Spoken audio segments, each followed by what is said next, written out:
But first, alarming allegations. They have manipulated these documents without my approval. Insurance adjusters told 8 on Your Side their reports were being altered and homeowners were paying the price. Now, months later, what changed? It's just what they should have been doing all along. I'm Investigator Mahsa Saeidi. Good news for you. I'll tell you what insurance companies can't do anymore. Good evening, I'm Keith Kate. I'm Jennifer Lee. Thank you for joining us.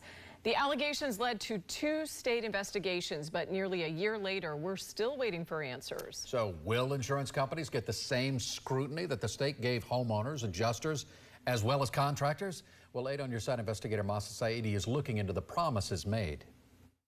To respond to these allegations, Florida did 2 things. They passed a law stating that companies cannot secretly change estimates. The state also launched investigations into specific companies accused of wrongdoing. So what happened to these companies?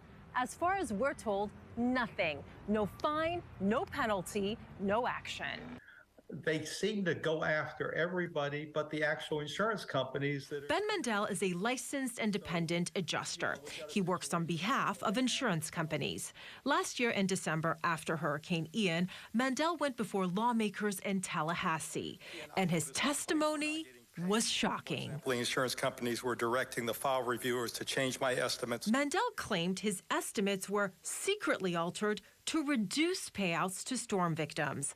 The governor launched 2 investigations. Florida's top insurance regulator, Michael Jaworski, and Chief Financial Officer Jimmy Petronas, both on the case. Now, nearly 10 months after these claims, there's still no conclusion, no answers. We're told the investigations are open and ongoing. Mandel says the delay is unacceptable. So, we've got a situation where they're going after public adjusters quickly. I mean, it happens within days. And the same thing's going on with the roofing companies. They're going after everything else, and they do it very, very quickly, except for when they're going after the insurance companies. But is that true? I searched the CFO's website going back to Hurricane Ian, and I found that he is targeting property insurance fraud. In the past year, Jimmy Petronas has arrested 1 agent, 3 contractors, 4 adjusters, and 7 homeowners. But that's it. I asked why the investigation into insurance companies was taking so long. In a statement, Petronas' office tells me, quote, insurance fraud cases are complex and every case is unique. Investigation times vary based on several factors, including witness testimony, evidence gathering, and financial forensic analysis. Mandel says he'll continue to push for answers and accountability.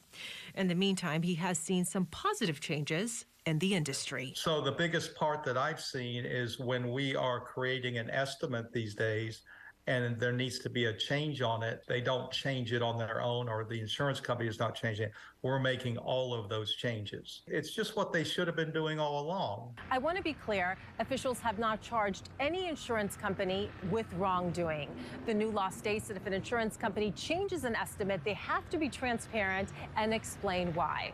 We'll keep you up to date with the latest on both of these investigations. For now, that's the latest in Tampa. I'm Investigator Mahsa Saeidi, 8 on Your Side.